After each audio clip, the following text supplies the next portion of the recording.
வணக்கம். நம்ம சேனலுக்கு தொடர்ந்து ஆதரவளித்துக் கொண்டிருக்கும் நல்ல உள்ளங்களுக்கு நன்றி. தொடர்ச்சியாக ஆதரவு கொடுங்க. அமைச்சர் நேரு அவர்கள் இந்த பிரச்சனையில் இன்றைக்கி மிக மிக முக்கியமாக ரமேஷ் அப்படிங்கிற ஒருத்தர், ஆமாம் எங்கள் முதலாளி சொல்லி தான் நான் வசூல் பண்ணி தந்தேன் அப்படின்னு இன்றைக்கி அமலாக்கத்துறைகிட்ட சொல்லியிருக்காரு. இது இன்றைக்கி நேருடைய வழக்கில் மிகப்பெரிய ஒரு பிரச்சனையாக மாறி இருக்குது. அவர் அப்ரூவர் ஆகிட்டாரா? அவர் என்ன சொன்னார்? ஏன்னா இங்கே ஒரு மும்மூர்த்திகள் அப்படிங்கிறவங்க இந்த எல்லா விதமான கொள்ளைகளுக்கும் ஒரு மூளையாக இருந்திருக்கிறார்கள். எபி பிரசாத், அதுக்கப்புறம் பார்த்தீங்கன்னா ரமேஷ், மணிவண்ணன், இவர்கள் யார்? இவர்களுடைய பின்னணி என்ன? இதை பற்றியெல்லாம் ஒவ்வொன்றா விஷயம் வந்துட்டுருக்குது. இது மட்டும் இல்லாமல் எம்எல்ஏ சுதர்சன், அவர் எவ்வளோ கோடி வாங்கினார்? அது பார்த்திங்கன்னா நம்ம ஆற்காடு வீராசாமி பையன் கலாநிதி, அவருக்கு இதில் என்ன தொடர்பு? இன்னொருத்தர் பார்த்தா எபினேசர் எம்எல்ஏ, வெளிப்படையாக எபினேசர் எம்எல்ஏ தன்னுடைய லெட்டர் பேட்லேயே எழுதி வச்சுருக்காரா எவ்வளோலாம் நடந்தது அப்படின்ட்டு. அப்போ இவ்வளவு திகிரியமாக இவங்க பண்ணியிருக்காங்க. அதே மாதிரி பார்த்திங்கன்னா தூய்மை பணியாளர்கள் விஷயத்தில் அந்த தனியார் மயமாக்குறாங்கல்ல, அதில் இவங்க எவ்வளோ கொள்ளை அடித்தாங்க. இப்போ 1120 கோடி ரூபாய் இவங்க கொள்ளை அடிச்சிருக்காங்க அப்படின்னு இன்றைக்கி இடி சொல்லுது. அது வெறும் 7 மாதத்திற்கு மட்டும்தான். தலையே சுற்றுது. 7 மாதத்தில் 1120 கோடி அப்படிங்கும் போது இன்னும் எத்தனை கோடிகள் கைமாறப்பட்டிருக்கிறது இந்த 4 வருடங்களில். அப்போ முதல்வர் பையனுக்கும் தொடர்பு இருக்குது அப்படின்னு இன்றைக்கி அதிமுக ஐடிவிங்க சொன்னச்சில்ல, அது ஏறக்குறைய உண்மையாக்குற மாதிரி இன்றைக்கி பல விஷயங்கள் நடந்துட்டுருக்கு. ஒரு பக்கம் டிஜிபி இன்றைக்கி அவர் சார்பில் ஆஜரான விக்ரம் சௌத்ரி வழக்கறிஞர் சொல்கிறாரு, நாங்களே இந்த விசாரணையை நடத்துகிறோன்னு இன்னும் சொல்லிகிட்டு இருக்காங்க. நீதிமன்றம் இல்லை வழக்கு போடுங்க, எஃப்ஐஆர் போடுங்கன்னு சொல்லியாச்சு. இப்போ அடுத்த கட்ட நடவடிக்கை என்ன? நேரு தரப்பில் உச்சநீதிமன்றம் போகிறாங்க. உச்சநீதிமன்றத்தில் போய் இது விடிவு காலம் ஏற்படுமா அப்படின்னா நம்ம அதை பற்றி பேசுவோம். ஃபஸ்ட்டு இந்த கொள்ளை எப்படி நடந்தது, இவங்கெல்லாம் என்னென்ன பார்ட்டுன்னு பேசுவோம். இதில் முக்கிய நபராக இருக்கக்கூடிய எபி பிரசாத், அவர் யாருன்னா அவரும் நேரு அவர்களுக்கு ரொம்ப வேண்டியப்பட்டவர் தான். இன்றைக்கி ஐஏஎஸ் ஐபிஎஸ் அதிகாரிகள் கூட ஸ்டாலினையோ துர்கா ஸ்டாலினையோ இல்லை உதயநிதியோ சந்திக்கணும்னா அவங்க எப்போ ஃப்ரீயாக இருப்பாங்க, ஐயா இன்றைக்கி எங்கே இருப்பாங்க, இது எல்லாம் கேட்டுட்டு இன்றைக்கி போனால் ஐயாவை பார்க்க முடியுமா அப்படின்னு இவரை கேட்டு தான் இன்றைக்கி அங்கே போய் பார்ப்பாங்களாம். அந்த அளவுக்கு பெரிய வலிமை மிக்கவர். தூய்மை பணியாளர்கள் போராட்டம் நடத்தும் போது அந்த போராட்டம் எப்போ முடியும், என்ன ஆகும் அப்படின்னு எல்லாரும் செய்தி பார்த்துட்டு இருந்தோம். ஆனால் ஐஏஎஸ் அதிகாரி இந்த எபி பிரசாத்திட்டு தான் நாங்கள் இந்த மாதிரி தூய்மை பணியாளர்கள்ட்ட பேச போகிறோம், இது உங்களுக்கு உடன்பாடா அப்படின்னு கேட்டிருக்கார். அப்போ அதாவது ஒரு அரசாங்கத்தினுடைய கொள்கை முடிவை கூட இந்த எபி பிரசாத் அவர்கிட்ட தான் கேட்டு தான் முடிவு பண்ணணும். இதுதான் இன்றைக்கி இருக்கக்கூடிய நிலவரம். இன்னும் குறிப்பாக சொல்லணுன்னா இன்றைக்கி ஒரு நிறுவனம், அதாவது திருப்பூரை சேர்ந்த ஒரு நிறுவனம், அந்த நிறுவனம் 20,000 கோடிக்கு குடிநீர் வழங்கல் துறையில் வேலை பார்த்துருக்காங்க. அந்த ஒரு நிறுவனம் மட்டும் கிட்டத்தட்ட 800 கோடி ரூபாய் லஞ்சமாக கொடுத்துருக்காங்க. இப்போ இடியுடைய ஆதாரங்கள் ஒவ்வொன்றா வெளிவரும்போது 232 பக்கம் அதில் இருக்குது. 147 பேர்கிட்ட இவங்க காசு வாங்கிட்டு பேமெண்ட்டு போட்டிருக்காங்க. வாட்ஸ்அப் ஆதாரம், ஆடியோ ஆதாரம், பல வகையான ஆதாரங்கள் இருக்கிறது. இப்போ என்ன நீதிமன்றம் கேட்குது அப்படின்னா, எதிர்த்தரப்பில் கேட்குறவங்க என்ன கேட்குறாங்கன்னா, அன்றைக்கி நீதியரசர் கடைசியாக கேட்டது, ஏங்க இதில் பணியில் சேர்ந்துருக்காங்கல்ல, அவங்க நல்லாவே தெரியுது அவங்கெல்லாம் காசு கொடுத்து தான் பணியில் சேர்ந்தாங்க, அவங்களுக்கு கவர்மெண்ட் வேறு மாதம் சம்பளம் தந்துட்டுருக்குது, அவங்களே பணம் வாங்கிட்டு போஸ்டிங்கில் சேர்ந்தவங்க, அவங்கள போஸ்டிங் விட்டு எடுக்க வேண்டியதானே, என்ன பண்ணிகிட்ருக்கீங்க கேட்குறாங்க.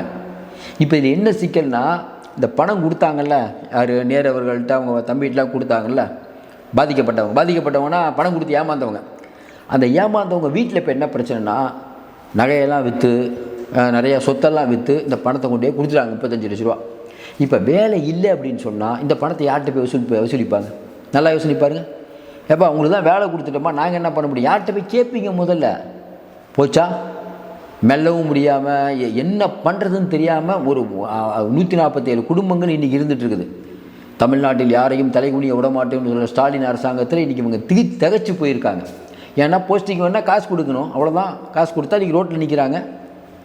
இது ஒரு பக்கம். இதில் மீடியேட்டர் நிறைய பேர் சம்மந்தப்பட்டிருக்காங்க. இந்த 147 பேர்கிட்ட போய் பணம் வாங்கி அங்கே மீடியேட்டர்ஸ் அவங்களுக்கும் பிரச்சனை. ஏன்னா அவங்க நெருக்கிறாங்க, என்ன பண்ணுறதுன்னு தெரியாமல் முடிச்சுட்ருக்காங்க. இதில் முக்கியமானவர் எபி பிரசாத் சொல்லிட்டோம். அதுக்கு அடுத்து ரமேஷ். இந்த ரமேஷ் யாருன்னா, இவர் தான் கொங்கு மண்டலம் முழுக்க நகராட்சி நிர்வாகத்துறையில் பணிகள் நடக்கும்போது அதெல்லாம் ஒழுங்காக நடக்குதா, அங்கே ஜேஇ ஏஇ எல்லாத்துக்கிட்டையும் டெய்லி பேசி அங்கே இருக்கக்கூடிய ஒப்பந்ததாரர்கள்ட்ட பேசி எவ்வளோ கமிஷன் ஒரு நாளைக்கு கிடைக்குது அப்படின்னு அந்த கமிஷனை வாங்குகிற பணி இந்த ரமேஷ். அவர்கிட்ட தான் இன்றைக்கி அமலாக்கத்துறை கேட்கும்போது எனக்கு ஒன்றும் தெரியாதுங்க, முதலாளி செய்ய சொன்னார், செஞ்சேன். ஏன்னா நேரு அவர்களுடைய தம்பி ரவிச்சந்திரனுடைய தீவிர ஆதரவாளராக இவர் அறியப்படுகிறாராம். அப்போ இன்றைக்கி நாட்டில் வந்து இதெல்லாம் வந்து பத்திரிகையில் வரக்கூடிய செய்தி. இன்னும் குறிப்பாக பார்த்தீங்கன்னா இந்த ஆதாரம்லாம் இன்றைக்கி இடி வாயிலாக வெளில வருது. அதையும் தாண்டி இந்த ரமேஷ் அவர்கள் வந்து இந்த ஒரு இப்போ நம்ம கொஞ்ச நாள் பேசிகிட்டு இருக்கோம்ல, இந்த 7 மாதங்களில் மட்டும்தான் இவ்வளோ ஒரு பெரிய அளவுக்கு ஒரு பெரிய முறைகேடு நடந்தது. இது மட்டும் இல்லாமல் இந்த முறைகேடாக வந்த பணம் இப்போ இவங்க கணக்கெல்லாம் பார்த்தா ஒரு நாளைக்கு அப்படின்னு சுமாராக கணக்கு பண்ணாலே ஒரு 10லேருந்து 15 கோடி, 10லேருந்து 15 கோடி அப்படின்னு சொன்னோன்னே நீங்கள் என்ன எதிர்பார்ப்பீங்க? 10 கோடியெல்லாம் நம்ம கையில் கிடச்சதுன்னா ஊரில் போய் விவசாயத்தில் லேண்டு வாங்கிட்டு வேலைக்கே போகாமல் வீட்டில் தூங்கிடலாம். ஒரு நாள் வருமானம். அப்போ இவர்கள் எவ்வளோ செல்வ செழிப்பாக இருப்பார்கள். இவங்க போய் தங்கிறதே, இவங்க போகிறதே பிஸ்னஸ் கிளாஸ், இதில் ஃப்ளைட்டில். நிறைய பேருக்கு ஃப்ளைட்டே கனவு, பிஸ்னஸ் கிளாஸில் தான் போவாங்க. பிஸ்னஸ் கிளாஸ்னால் 3-4 பங்கு விலை அதிகம். அதற்கப்புறம் போய் தங்கக்கூடிய ஹோட்டலுடைய ஒரு நாள் வாடகை, ஒரு நாள் தங்கக்கூடிய வாடகைன்னு பார்த்தீங்கன்னா 5 லட்சம் 6 லட்சம். 6 லட்சம் தங்கிறதுனால இவர்கள் நிறைய பேருக்கு கிஃப்ட்டு கொடுப்பாங்க. இவங்களுடைய ரேஞ்சே வேறு. அடிக்கிறது கொள்ள, ஆனால் இவங்க பேசுகிற விதம், அவங்க நடக்கிற விதம் அதெல்லாம் பார்த்தா அவங்க ரேஞ்சே வேறு. மக்களுடைய வரிப்படத்தை சுரண்டி சாப்பிடக்கூடியவர்கள் தான் இவங்களை வேறு எப்படி சொல்கிறது? ஒன்று வேணால் மக்கள்கிட்ட பிச்சை எடுத்து சாப்பிட்றவன்னு சொல்லலாம், வேறு என்ன பேசுகிறது இவங்கெல்லாம். ஆனால் இவர்கள்லாம் உயர்ந்த இடத்தில் இருக்கிறார்கள். என்ன பேச முடியும் நம்மளால்? பார்த்துட்ருக்க மக்கள் வந்து இதெல்லாம் பார்க்கும்போது அன்றாடம் காட்சிகளாக 1000 ரூபா உரிமை தொகை கொடுக்காதா, 5000 ரூபா ஸ்டாலின் போட்ட, ஐயா மகராசனே ஸ்டாலின் வாழ்க அப்படின்னு எவ்வளோ பேர் உள்ளன்போடு சொல்கிறோம். அந்த காரணம் என்ன? 5000 ரூபா போட்டார். ஆனால் அந்த 5000மே நம்மளுக்கு தான். அந்த 5000 மட்டும் இல்லைங்க, பல லட்சம் கோடி இவங்க நம்மளை சுரண்டி கொள்ளடிக்கிறாங்களே. குடிநீர் கனெக்ஷன் போனால் சும்மா கிடச்சிருதா? பணம் கட்டலைன்னா உடனே கட்டு. என்ன அடாவடியான பேச்சு! 2 பங்கு சொத்து வரியை உயர்த்துறது யாரும் கேள்வி கேட்க ஆள் இல்லை. கேட்டால் திராவிட மாடல் அரசாங்கம், கேட்டால் மோடியப்பாருன்னு பயமுறுத்தி ஆட்சிக்கு வருவீங்க. நீங்கள் ஒரு 50-60 குடும்பம் நல்லாயிருக்கும், தமிழ்நாடு மக்கள் நாசமாக போகணும். இதெல்லாம் என்ன பேச்சு? டிஜிபி போய் ஒரு பெரிய வழக்கறிஞரை ஹையர் பண்ணி இந்த கேஸே நடக்கக்கூடாதுன்னு ஒரு மும்முரமாக இருக்காங்க. ஒரு அரசாங்கமே இந்த கேஸே மூவ் பண்ணக்கூடாது, நாங்களே விசாரிக்கிறோம், மாநில சுயாட்சிங்கிறீங்களே, இது என்னையா மாநில சுயாட்சி? மக்கள் எவ்வளோ கேட்குறாங்க. என்ன ஒன்று உங்களுக்கு பெரிய கூட்டணி இல்லை. பிரேமலதா வராங்க, ஸ்டாலின் மாதிரி ஒரு தலைவரே இல்லை. இப்போ திரும்ப ஐயோ ஸ்டாலின் மாதிரி ஒரு தலைவரே இல்லை, தமிழ்நாட்டை காக்கிறதுக்குன்னா இவரை விட்டா ஆளே இல்லைங்க, போங்க இந்த குடும்பம் தாங்க அப்படிங்கிறாரு. யாராவது ஒருத்தர் வந்தால் விஜய், அவருக்கு அரசியல் தெரியாது, எடப்பாடி அவர் அடிமைங்க, இப்படியே தள்ளி விட்டு நீங்கள் மட்டுமே ஆட்சியில் இருக்கணும். இப்போ என்ன இந்த அமலாக்கத்துறை கேட்ட கேள்வி, என்ன கேள்வி கேட்குறாங்க? அப்பா நீ திருடி இருக்க, உங்களுடைய அக்கௌண்ட்டில் வந்துருக்கு தானே கேள்வி. சட்டப்படி சந்திப்படி என்ன சட்டப்படி சந்திப்பீங்க? ஒன்றும் புரியல. இப்போ நிருபர் கேட்குறாங்கல்ல, அப்பா அக்கௌண்ட்டில் பணம் வந்ததா இல்லையா, இது ஸ்ட்ரெயிட்டாக பதில் சொல்லுங்கன்னா நாங்கள் எதுனாலும் கோர்ட்டில் சந்திப்போம். மக்கள் தாங்க ஓட்டு போட்டாங்க உங்களுக்கு. பத்திரிகையாளர் கேட்கும்போது பதில் சொல்லணும்ல. கேட்டால் விஜய் பத்திரிகையாளர் சந்திக்கல, அவங்க நீங்கள் சொல்லுங்கள். இந்த எபினேசர், ரமேஷ், மணிவண்ணெல்லாம் யார்? அப்போ ஒரு அமைச்சர் இந்த மாதிரின்னா சென்னை மாநகராட்சியில் இன்னும் பல ஊழல்கள், சென்னை பல்லாயிரக்கணக்கான கோடிகள். அப்போ நீங்கள்லாம் மக்கள் பிரதிநிதிகள் அப்படின்னு சொல்லிக்கிட்டு காரில் போவீங்க, தூய்மை பணியாளர்களை மதிக்கவே மாட்டீங்க. அவங்க பாவம் ஏழைகள் நம்மளுடைய அசுத்தத்தெல்லாம் எடுக்கிறாங்க, அவங்களுக்கு வந்து நீங்கள் கஷ்டப்படுத்துவீங்க. ஆனால் நீங்கள் செல்வ செழிப்பில் ஓரளவுக்கு இருந்தால் அப்புறம் ஓரளவுக்கு மேலே செல்வ யார்? முதல்ல நீங்களாம் யார்? நீங்களாம் என்ன படிச்சுட்டு வந்தீங்க? உங்களுடைய பின்புலம் என்ன? மக்கள் வந்து வெகுண்டெழுல நீங்கள் நினைக்கிறீங்க.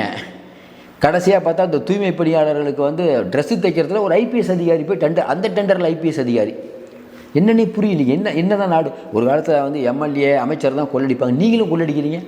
அப்போ சுதர்சன் அப்படிங்கிற எம்எல்ஏ இதில் வந்த பணத்தை முதல் இயரில் அவர் தான் இந்த திட்டத்தை ஆரம்பித்தது. அதையும் தாண்டி முக்கியமான ஒரு பேரை மறந்துட்டோங்களே, பேச்சா நம்ம அந்த ஜல்லிக்கட்டில் போராடுவார் பாருங்க, சேனாதிபதினு ஒருத்தர், அவரும் இதில் உள்ள வரார். அதே மாதிரி ஆற்காடு வீரசபை பையன் கலாநிதி, அவரும் இந்த டெண்டரில் யாருக்கெல்லாம் எங்கே போகுது அந்த வரவு செலவுகள்லாம் அவரும் பேசியிருக்கார். அப்போ என்ன தான் நடந்துட்டு இருக்குது? அப்போ எம்எல்ஏ எம்பிக்கு வேலையே என்னென்னா கேட்டால் அறிக்கை மட்டும், மோடிக்கும் பயப்பட மாட்டோம், ஈடிக்கும் பயப்பட மாட்டோம். ஓகேவா? இந்த பக்கம் எம்எல்ஏ கேட்டிங்கன்னா எடப்பாடி பழனிசாமி ஒரு அடிமை, ஸ்டாலினும் சூப்பர். இதை பேசிக்கிட்டு டெண்டரு கமிஷன் இந்த வேலையில் ஈடுபட்டிருக்கீங்க. இதில் எதில் கமிஷன் அடிச்சிருக்காங்கன்னு பார்த்தா குப்பால்றதில் ஆரம்பித்து ப்ளீச்சிங் பவுடரில் ஆரம்பித்து எப்படி இந்த கக்கூசை கழுவுறது இருக்குல்ல, அதில் கூட ஊழல். இவ்வளோ ஊழலையும் செய்துவிட்டு உத்தமர்கள் போல நடமாடிக்கொண்டு இருக்கிறீர்களே. இப்போ இடி வந்து பிடிக்குதான்னு கேட்குறாங்க. நமக்கு நம்பிக்கை இல்லைங்க வர அப்போ இடி ஒன்றும் பண்ணாது போடுது. ஏன் ஏதோ மேலே கவனிக்கிறாங்க பொழுது. இல்லைன்னா எப்படிங்க மற்ற ஸ்டேட்டில் பார்த்தா கெஜ்ரிவாலை உள்ள தூக்கி போடுறீங்க, ஹேமந்த் சோரனை உள்ள தூக்கி, இங்கே ஒன்றுமே ஸ்டாலின் தப்பு தைரியமாக சொல்கிறாரு, ஒன்றும் இல்லை பார்த்துக்கலாம், ஒன்றும் பிரச்சனை இல்லை, சட்டப்படி நடவடிக்கை எடுக்கணும். யாவாவேலு, மூர்த்தி அவர்கள், அனிதா ராதாகிருஷ்ணன், KN நேரு, செந்தில் பாலாஜி, சேகர் பாபு, மாசு எல்லாம் சம்பாதிக்கிறாங்கன்னு தெரியுது. ரெய்டு போட்டு என்னப்பா அரெஸ்ட் பண்ணவே மாட்டீங்க? அப்போ மோடிக்கும் இவர்களுக்கு ஒரு கனெக்ஷன் இருக்கா? உடனே நம்மளுக்கு நம்ம பிஜேபிக்கு வந்து ஐயோ நீ பார்த்துட்டு இருக்க பிஜேபிக்காரங்க நீங்கள் சொல்லுங்கள், ஏப்பா மற்ற ஊர்லலாம் போய் ரெய்டு விடுறீங்க, இல்லைங்க என்னப்பா பண்ணுறீங்க? மக்கள் நினைக்கிறாங்க இப்போ ஸ்டாலினுக்கும் மோடிக்கும் ஒரு கனெக்ஷன் இருக்குது, அதுக்கு ஓட்டு போகிறதுக்கு பற்றி ஸ்டாலினுக்கு ஓட்டு போட்டுருவோம், அப்படி தான் சார் நினைப்பாங்க. வேறு என்ன நினைப்பாங்க? நீங்கள் 2 பேரும் ஒரு கனெக்ஷனில் இருக்கீங்க. விஜய்னு ஒருத்தர் வந்து விஜய்க்கெலாம் அனுமதி இல்லை. அவர் விஜய்க்கு இவ்வளோ செல்வாக்கு இருக்கிறது காரணமே திமுக அளவுகோல ஆச்சு தான். இப்போ அவர் சொல்லிட்டார், எனக்கு இதுக்கு சம்மந்தம் இல்லைங்க, அது வாங்கினவர் ரமேஷ் முதலாளி சொல்லி தான் பண்ணன்ட்டு. எங்கே என்ன சைடில் போகிறார்கள், இதுவும் வந்து இல்லை அவர் மிரட்டி அப்ரூவ் ஆகிட்டான்னு சொல்ல போகிறாங்களா? மக்கள் பார்த்து கொண்டு இருக்கிறார்கள். நீங்களே சொல்லுங்கள். IAS IPS பல 6 IPS அதிகாரிகள், 6 IAS அதிகாரிகள், பல MLAக்கள், பல அமைச்சர்கள், பல MPக்கள், வேறு வேலை இல்லாமல் முழுக்க மக்கள் பணத்தை கொள்ளடிக்கிறதுல எல்லாரும் ஒன்றாக இருக்கீங்க. இதுதான் ஓரணியில் தமிழகமோ? ஓகே, அப்படி போகுதா மிளகு? இதான் அப்புறம் என்னென்ன கழகம் ஒரு குடும்பம். அதனால் மக்கள் பார்த்து கொண்டு இருக்கிறார்கள். சரியான முடிவை சரியான நேரத்தில் எடுப்பார்கள். ரொம்ப எனக்கு நம்பிக்கை இருக்குது. உங்களுடைய கருத்துக்கள் நிறைய கமெண்டில் சொல்லியிருக்கீங்க, தொடர்ந்து சொல்லுங்கள். மீண்டும் சந்திப்போம். நன்றி, வணக்கம்.